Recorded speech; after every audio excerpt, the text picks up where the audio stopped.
Bonjour, bonsoir à tous, vous qui regardez les vidéos, que ce soit le jour ou la nuit, ici DVD Pro Catch slash Mister Review.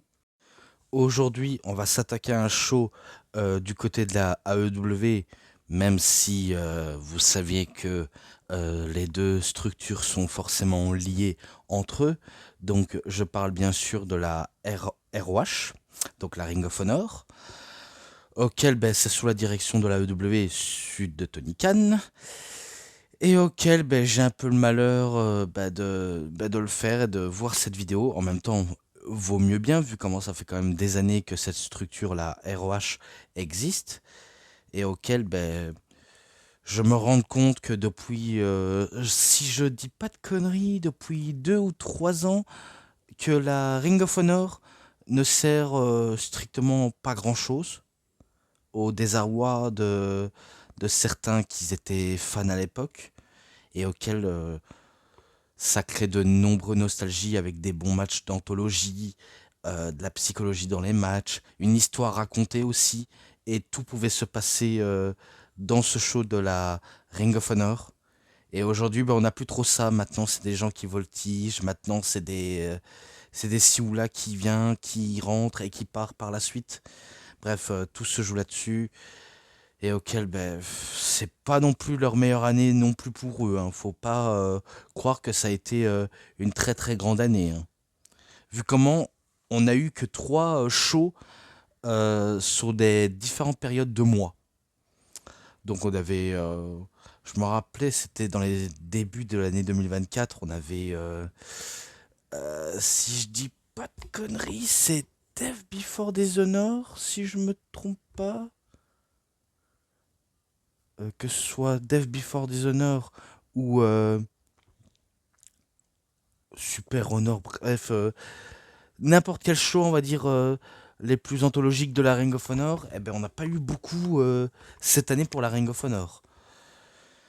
Et auquel, vous saviez, maintenant, on s'attaque au dernier show, c'est Final Battle de la Ring of Honor de chez AEW, et auquel, la carte en soi, elle était un petit peu intéressante. Résultat de match, tu le voyais peut-être à des kilomètres, d'autres pas certains, mais on va dire, des mouvements sur le ring peut être si intéressant, même pour de courtes durées. Donc, même si je dis ça un peu à l'improviste et un peu comme si je m'en foutais, alors que j'adore les matchs qu'ils entretenaient à l'époque de la Ring of Honor, c'est juste que maintenant, on a perdu toute cette superbe autour de cette structure. Enfin, ils ont plutôt perdu la superbe qu'ils avaient avant. Donc voilà. Donc moi je m'attaque au pré-show, donc du Countdown 0 Or. Donc à l'instar de leur, on va dire, structure alliée. Donc ça commence directement avec un match par équipe, auquel il n'y a pas de titre en jeu, pas d'histoire non plus trop à raconter, juste un match par équipe. Et donc, c'est The Grizzled Young Veterans, ou jamais appelé Grizzled Young Velt, même si on sait que c'est vétéran. James Drake et Zach Gibson contre The Dark Order. Je préfère même pas parler du Dark Order tellement que le Dark Order, c'est une faction qui ne sert à rien, qui sont trop dans l'aspect comique et auquel ça n'a jamais été du sérieux avec le Dark Order. Donc Alex Reynolds et John Silver accompagnés par Evil Uno. Ouais, non. J'ai pas été convaincu par le Dark Order. Honnêtement, j'ai pas été convaincu. Même s'il nous avait sorti quelques bons petits prises, hein. Je ne dis pas l'inverse, mais il faut dire, les gars sont tellement risibles, ringards et pas très accrocheurs que t'as même pas envie de leur donner espoir en eux, vu comment ils sont tellement ridicules. Alors que les Grizzled Young Veterans, eux, ils vaut le coup. Parce que vu comment ils savent ce qu'ils font sur le ring, ils sont pas trop comiques. Et en plus, ils sont heal, donc pour ça, c'est parfait. C'est juste que quand tu leur mets des clous d'en face, ils ont l'impression d'être ridicules face à eux. Alors que ce n'est pas du tout le cas. C'est un peu mon avis personnel. C'est un peu mon avis personnel. Mais heureusement, c'est les Grizzled Young Veterans qui bat The Dark Order. Donc au moins une bonne chose de faite, c'est les bonnes personnes qui gagnent. Même si je trouve ça un peu déplorable qu'ils sont dans la Ring of Honor. Si seulement les bookers de la Ring of Honor pouvaient faire ce qu'ils font avec la plupart des équipes, et notamment avec les Grizzled de Young Veterans, ça aurait du sens. Mais faut dire quand t'as des titres qui vont n'importe où, qui vont dans le roster d'AEW, comme ils vont n'importe où, n'importe quel circuit, c'est vrai que ça crée un peu de la confusion. Et un peu, j'allais dire un peu de conneries, mais non, mais bref, on va dire que ça n'a aucun sens. J'ai essayé de dire ce que je pouvais dire de mieux, mais ça n'a pas de sens. C'est tout ce que je peux dire. Mais bon. Maintenant, le deuxième match du pré-show, parce qu'on était au premier, maintenant au deuxième. Anako contre Harley Cameron. Alors, Harley Cameron, depuis que Saraya l'a abandonné, je sais pas ce qu'elle a, cette meuf, mais j'ai l'impression qu'elle essaye de faire des différentes manières pour se faire remarquer ou, euh, ou bien alors se faire ridiculiser, comme ça, direct à la télévision. Parce que j'ai vu les segments à Rampage, j'ai même vu quelques petits segments du côté de Dynamite et un peu du côté de Collision. C'est vrai que la Go, certes, elle a une dégaine certes, de filles auxquelles on aimerait bien se la taper, dans le bon sens du terme, et auxquelles, pour certains, ça leur excite, pour certains, elle est juste, on va dire, belle gosse, si vous voulez mon avis. Mais je sais pas ce qu'elle a ensuite. On dirait qu'elle veut faire à tout prix se faire remarquer, comme allez, je me déguise en petite chatte pour Halloween. Quand je dis chatte, je parle de l'animal et pas voilà. Donc je préfère qu'on soit bien clair. Se déguiser en hologramme avec le masque d'hologramme. Qu'est-ce qu'elle a fait encore comme dinguerie en segment jouer de la guitare et de chanter de manière complètement faux. Donc tout ça, je trouvais ça les segments aussi ridicules de la part d'Harley Cameron. Et pourtant, elle avait des bons mouvements auxquels elle effectuait bien, même si, on va pas se mentir, c'est pas la folie. C'est clairement pas la folie. Je peux vous le constater. Et que la plupart des matchs sont pas terribles. Elle avait des bons mouvements, mais les matchs sont pas terribles. Voilà. Et envers Anako, je crois que c'est une catcheuse de la Stardom, je pense, ou de la New Japan. C'est quasiment elle qui bat Harley Cameron. Même si au bout d'un moment, c'est Harley Cameron qui domine le match en maltraitant son adversaire, tout en se paraissant belle, en se paraissant bonne, euh, limite à la limite du sexy. Voilà. Mais c'est quand même Anako qui le bat. Voilà, je dirais pas comment, mais elle le bat. Tout simplement. Match numéro 3 pour... Ah non, c'est même pas pour les titres par équipe, c'est match simple encore. Ils en ont pas assez avec des matchs simples où il n'y a pas de titre en jeu. The Undisputed Kingdom, Matt Tavern et Mike Bennett contre The Infantry, Charlie Bravo, ou Carly Bravo, et The Captain Sean Dean, pardonnez-moi, accompagné par Trish Adora et Shane Taylor. Donc c'est un peu... dans les infanteries, c'est un peu la Shane Taylor Promotion qu'ils affrontent un Disputed Kingdom. Matt Tavern et Mike Bennett, ils sont doués en équipe, hein, comme ils peuvent être en solo, même si je les préfère en équipe. Mais on va pas se mentir, c'est pas la folie avec eux. Surtout depuis qu'ils lancent la rivalité Adam Cole MJF, qui n'a strictement aucun sens et auquel ça mène nulle part et c'est un peu à chier, je veux pas vous mentir. Pourquoi leur donner d'importance en affrontant des personnes, certes, on les voit un peu lors du côté de collision, et auxquelles, certes, oui, ils sont doués, mais ils sont pas bien utilisés à leur juste valeur. Ça. Et où le rapport? Il est où le rapport de tout ça? Ben, pas grand chose finalement, pas grand chose.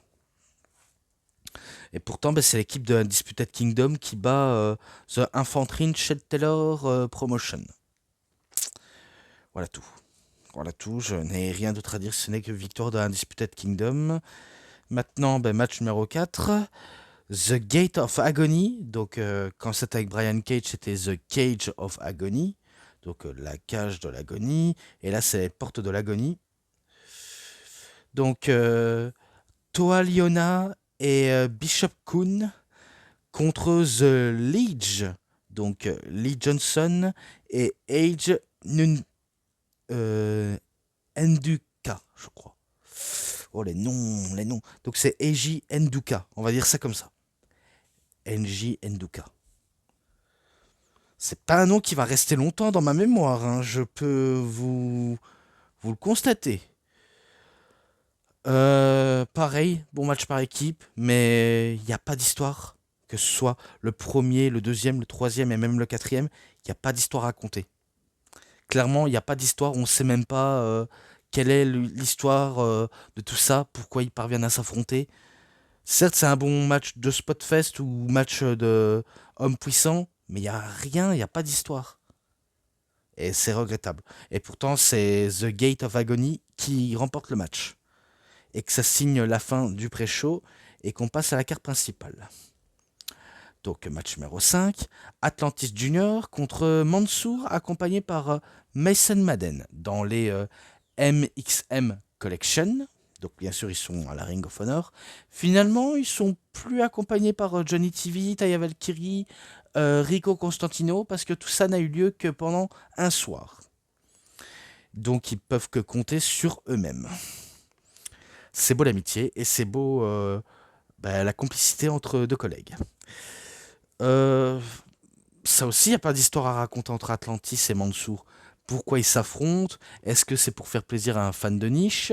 Ou alors est-ce que c'est pour faire plaisir à Tony Khan qui voit pour la première fois son Final Battle aussi parfait que les autres précédents? Je dis ça, je dis rien. Mais bon, bien sûr, il y a eu du rififi, de l'intervention de Mason Madden qui distrait l'arbitre, parfois qui n'hésite pas à frapper Atlantis Junior dans le dos de l'arbitre. Mais tellement qu'il y a eu trop d'interventions et que Mason Madden pavanait trop, ça provoque quelque part le retour ou l'apparition de Danhausen.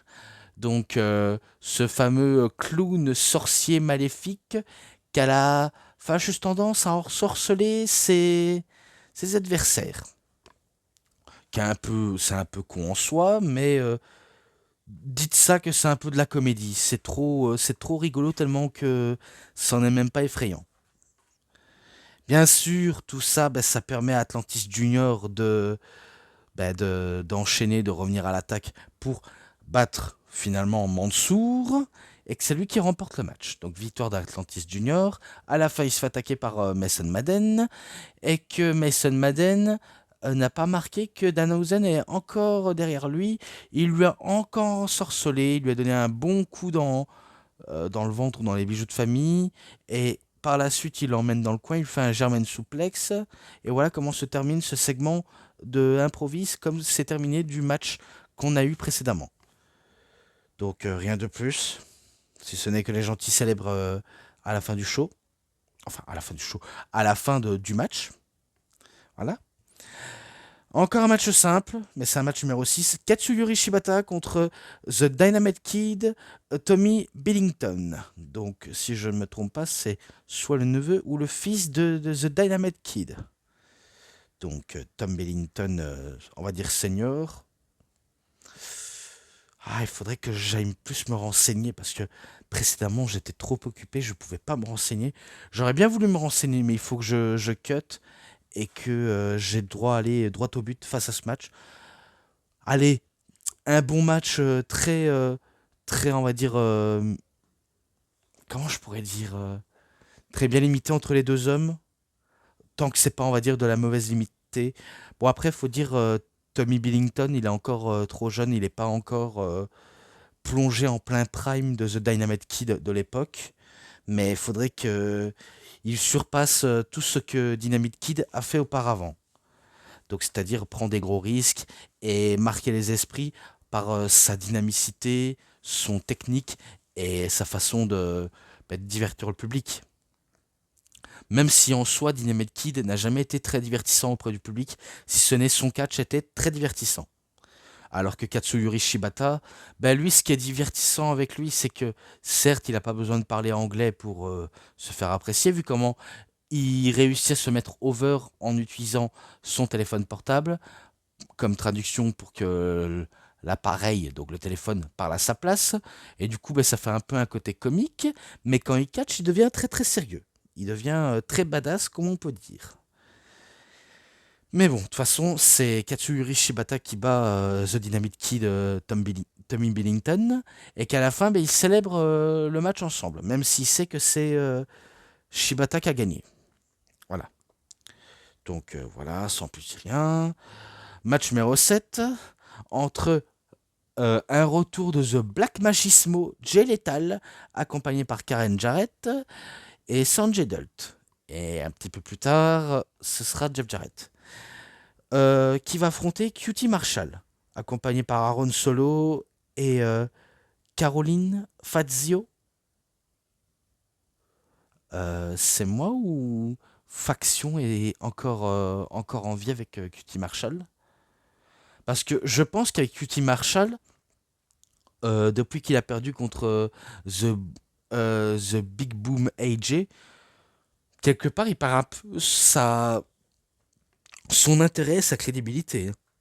Lui qui vient de revenir du Mexique pour se faire un nom à la Ring of Honor plus à la EW, finalement bah, c'est un peu une blague Cutie Marshall, je vais pas vous mentir, alors que Jay Lethal, bah, j'aime bien la façon de comment il s'inspire de son héros d'enfance, parce que Macho Man Randy Savage est son héros d'enfance, vu comment il avait déjà porté à la TNA et auquel ça lui a apporté un petit peu de succès auprès de la foule, en reconnaissant que c'est un peu le Macho Man noir et qui prend vraiment bah, toutes les manœuvres auxquelles il avait pris de Macho Man, et que pour Macho Man, ben, il considère ça comme une admiration appréciable.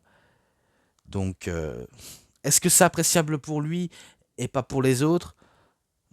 Je pourrais pas répondre trop à ce sujet. Mais tout ce que je sais, c'est qu'il a pris sa gimmick de Black Machismo qu'il avait. Et auquel ben, Karen Jarrett, je crois qu'elle joue un peu la sensationnelle Sherry Martel ou Miss Elizabeth. Et Sanjay Dutt, est-ce qu'il joue Jimmy Hart mais sans son mégaphone? Peut-être, hein, je dis bien, parce que c'est vrai qu'on peut se poser des questions. Parce qu'il y a un moment donné, même dans le match, auquel quand Macho Man, enfin, Macho Man, Jay Lethal effectuait quelques prises, ça lui arrivait de porter Karen Jarrett sur ses épaules, un peu comme à l'époque de WrestleMania 4, avec le titre mondial. Et que certes, Karen, elle dit bah, qu'est-ce que tu fais là? T'as cru que j'étais Miss Elizabeth? T'as cru que j'étais Sensationnel Sherry Martel? Pourquoi tu me soulèves? Je suis pas ta gonzesse, hein. Moi, je suis la gonzesse de Jeff Jarrett. Bien sûr, il a été distrait au bout d'un moment. Ensuite, il y a eu des nombreux spots de la part de Jay Lethal, comme de QT Marshall. À un moment donné, je crois qu'il y a un ref bump. Ça y est, tout le monde s'emballe entre Sanjay Dutt, Aaron Solo et un peu Caroline Fazio qui s'occupe un peu de Karen Jarrett. Mais il a fallu que ce soit Jeff Jarrett qui arrive en train de jouer les Hulk Hogan, justement, en utilisant sa guitare. Donc là, il est en mode Hulk Hogan style. Il vient sauver les fesses de Jay Lethal. Et au lieu de faire fuir les méchants, eh ben lui, il utilise son coup de guitare contre l'un des personnes. Donc, bien sûr, ça laisse l'avantage à Jay Lethal d'effectuer on va dire, elbow drop, mais auquel ça ne passe pas. Mais vu comment il a une autre solution, c'est faire l'injection létale. Donc, l'injection fatale, c'est un genre de pirouette avant et qui part en cutter. Donc, injection létale cutter, je pourrais l'appeler comme ça, pour la victoire. Donc c'est The Black Magismo Jay Lethal qui remporte le match. Voilà tout. Ensuite, match numéro 8, pour le championnat du monde télévision féminin de la Ring of Honor entre Red Velvet contre Layla Hirsch.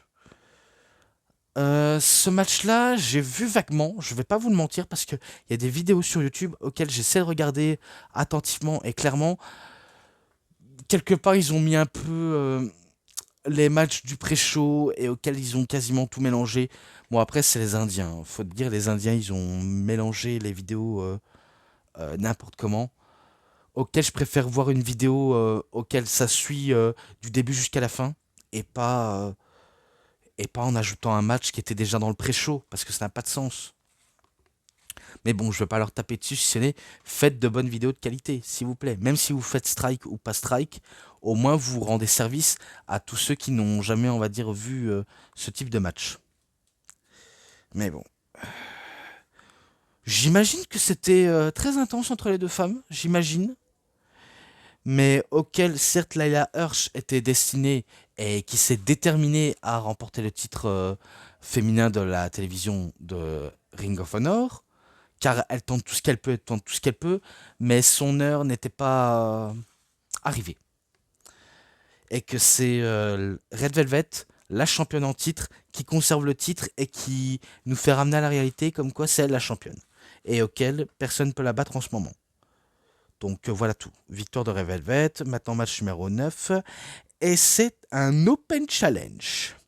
Oui, entre Lee Moriarty, représentant de Shane Taylor Promotion, voilà, qui demande un match de défi ouvert, qui voudrait l'affronter pour le titre pur de la Ring of Honor, et auquel il attend la personne parfaite qui viendra l'affronter. Et cette personne, c'est Nigel McGuinness, auquel il renfile son slip et ses bottes de combat pour affronter Lee Moriarty, et qui sait remporter le titre qui lui a tant donné tant de succès en tant que grand technicien qu'il est, Nigel McGuinness. Parce qu'il faut dire, il a tellement arboré le titre pur de la Ring of Honor que c'était quasiment un des rares personnes à être un des pionniers dans la Ring of Honor, à effectuer des matchs aussi techniques et aussi passionnants soient-ils. Et du coup, certes, le match, j'imagine qu'il était bien parce que j'ai vu quelques petits extraits. Il était bien, mais à un moment donné, ce sera Lee Moriarty qui va, on va dire, plus enchaîner des prises sur Nigel McGuinness. Et que Nigel McGuinness, certes, il se bat comme un véritable lion, mais c'était pas assez suffisant vu comment c'est Lee Moriarty qui le bat Nigel McGuinness. Après, je sais pas pourquoi ils font ça, mettre les vétérans de la Ring of Honor en avant des catcheurs d'AEW. Je ne sais pas. Je ne sais vraiment pas pourquoi, pour quel but, mais peut-être pour les faire mousser, mais ça ne fonctionne pas comme ça. Malheureusement, ça ne fonctionne pas. Et du coup, c'est un semi-flop. Ou alors, si vous voulez, un gros flop. Pourtant, le match peut être sympa entre Lee Moriarty et Nigel McGuinness. Mais malheureusement, c'est pas le cas, quoi. Donc c'est toujours Lee Moriarty qui est toujours champion de la Ring of Honor. Pur, bien sûr, pur. Donc voilà. Et j'ai rien d'autre à dire sur ce match, si ce n'est que je passe au match numéro 10. Et le match numéro 10, c'est un Texas Ballroom pour le titre du monde par équipe de la Ring of Honor. Donc les The Sons of Texas, donc les gamins du Texas, The Natural Dusty Rhodes, enfin Dustin, pas Dusty, Dustin Rhodes, et The Spanish Gold, Sammy Guevara, donc les champions par équipe, contre The Ringtails, Vincent et Dutch. Ok, okidoki.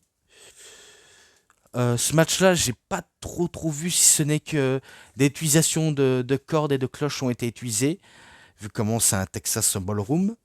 Donc la spécialité de Dusty Rhodes, comme de son fils Dustin Rhodes et de son demi-frère Cody Rhodes.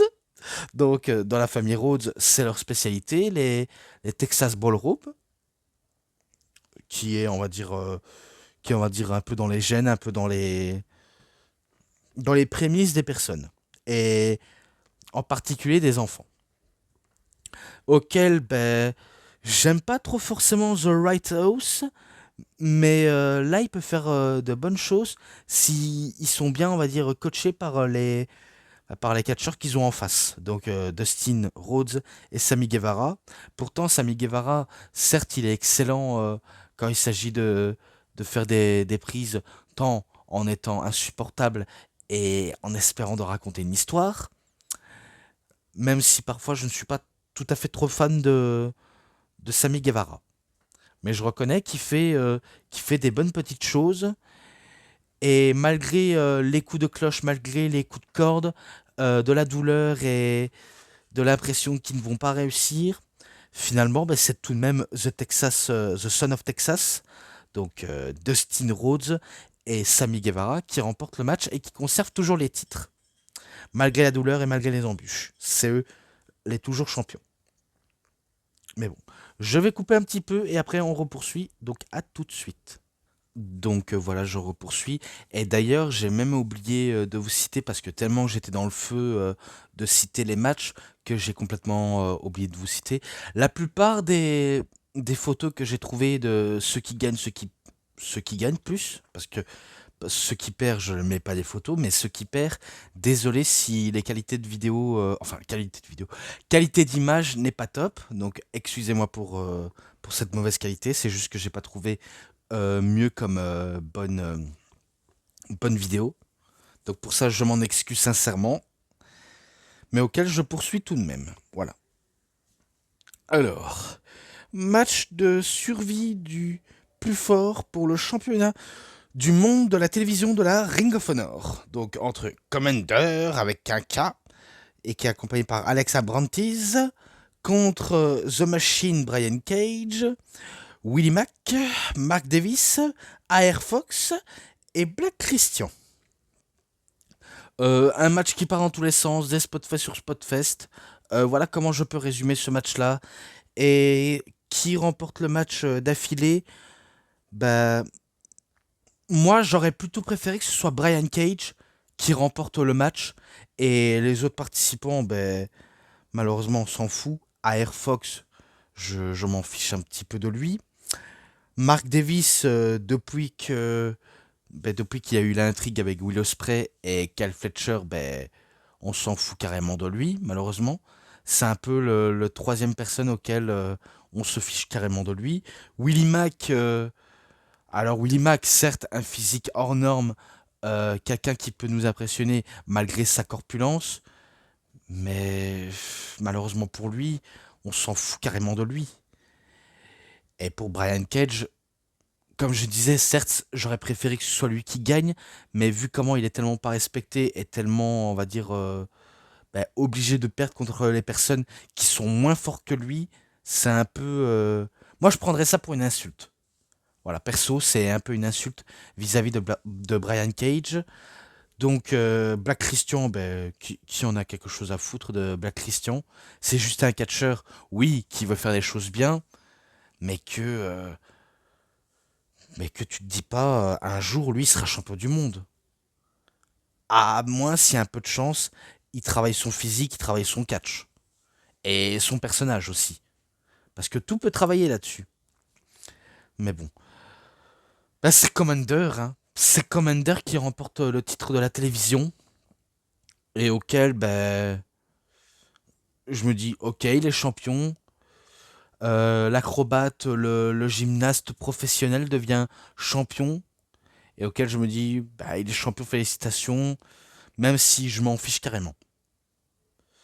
C'est moi qui le prends comme ça, ou alors je suis très dur avec Commander, mais c'est vrai qu'il ne fait que des spots de fou furieux, quitte parfois même à se blesser, parce qu'un jour ou l'autre il va se blesser, ce serait un tout petit peu de sa faute, donc il devrait un minimum faire attention si j'étais lui. Mais bon, il m'écoutera jamais, et voilà, je m'en fiche, voilà. Victoire de Commander, félicitations, ok merci, au revoir. Donc, match numéro 12. Donc, façon, plus que deux matchs après, c'est terminé. Mais cette fois-ci pour le championnat du monde de la Ring of Honor. Entre Chris Jericho, accompagné par Brian Keefe, et plus tard par Big Bill, contre Matt Cardona. Euh, L'histoire, il n'y a pas beaucoup d'histoire entre les deux hommes, mais tout ce qu'on sait, c'est que la EW voulait appeler Matt Cardona. Peut-être qu'il est en fin de contrat avec la TNA, je crois. Je sais pas s'il est en fin de contrat ou alors il est toujours sous contrat avec la TNA. Vu comment on sait que Matt Cardona, il adore aller dans les indies maintenant. On l'appelle un peu le roi des indies maintenant. Et qu'il se faisait appeler maintenant The Complet. Donc il est complet comme du pain, il est complet comme une boîte remplie de bonbons. Il est complet de partout. Et auquel ben, il affronte Chris Jericho sans réelle histoire derrière, si ce n'est que sa raison, c'est de prendre le titre et de faire ce qu'il a de mieux à faire, triompher dans les indies et gagner des titres. Même si mon résumé n'est pas, on va dire, bien dit, mais on peut se poser ce genre de questions ainsi, hein, et ça peut être une théorie. Pourtant, Chris Jericho, quelque part, c'est un peu son année pour de bonnes ou de mauvaises raisons. C'est que il est champion, enfin il a été champion FTW, auquel bah, il a été très divertissant en montrant bah, le vieux catcheur qui ne voit pas que c'est, on va dire, un connard. On dirait qu'il est dans le déni pour voir que c'est lui le gentil et pas le méchant. Et que quelque part il vole un peu la lumière aux autres. Ça c'est comme j'avais dit dans pas de review, juste je fais le bilan de l'année 2024. Et je sais même pas quoi trop en dire, hein, si ce n'est que c'est un peu son année pour une mauvaise raison. Voilà. Et auquel certains préfèrent qu'il prenne sa retraite, vu comment il ne sait plus catcher comme avant. C'est vrai qu'il n'est plus tout jeune. Mais après, il faut plus que ça pour l'en dissuader à arrêter. Parce que c'est vrai qu'il en faut plus. Mais c'est vrai que ses qualités in-ring ne sont plus au rendez-vous qu'à la grande époque, hein. Tout ce que je sais, c'est que Chris Jericho, qu'on l'aime, qu'on le déteste, il s'amuse. C'est tout ce que je sais de lui. Et pourtant, j'étais persuadé que ce serait Matt Cardona qui pourrait lui arracher le titre. J'étais persuadé, mais vu comment il y avait des interventions, notamment de Big Bill et de Brian Keefe, donc la pomme pourrie et le grand arbre de Sequoia, et que, ouais, on va dire l'arbre de l'apprentissage.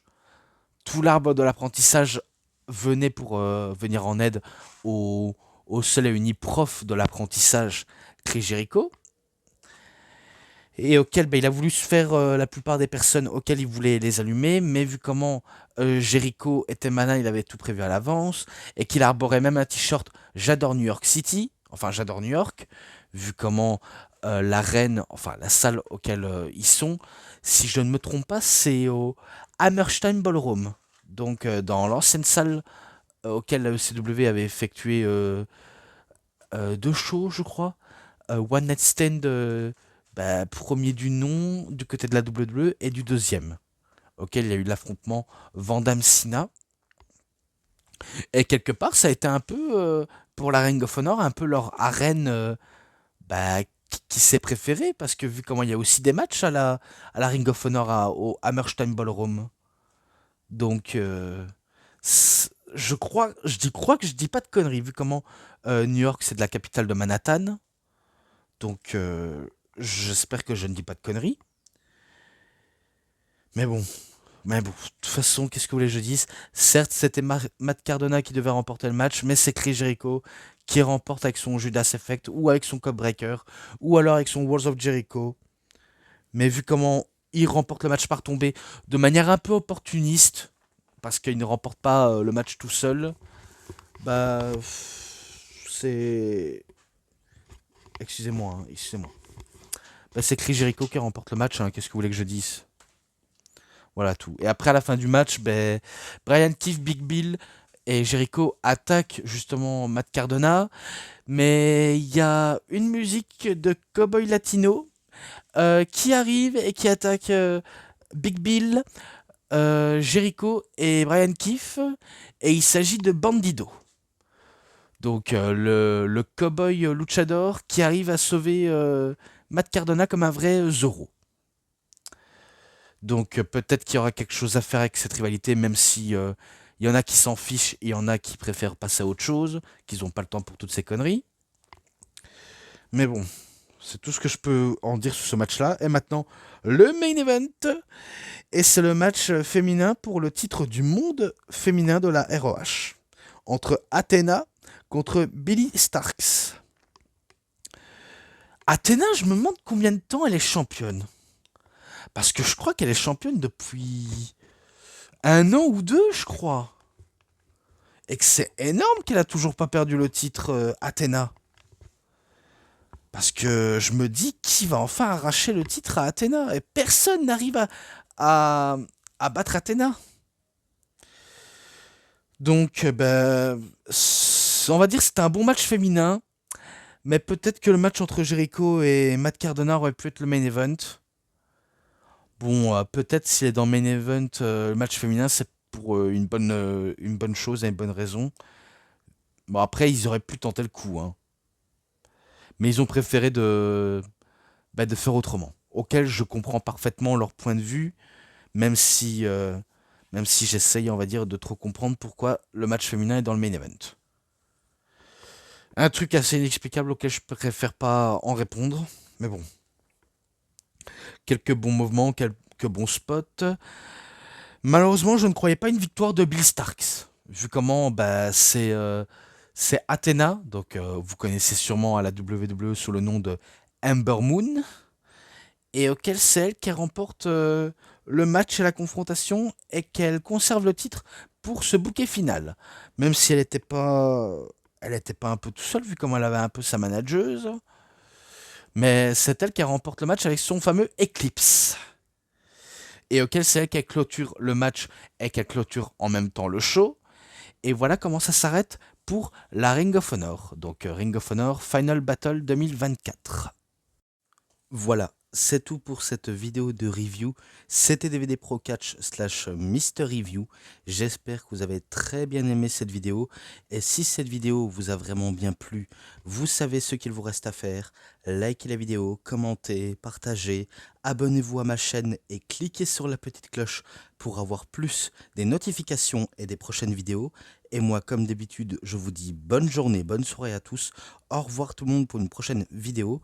A plus à tous les fans de catch. Allez, bye bye tout le monde. Salut tout le monde.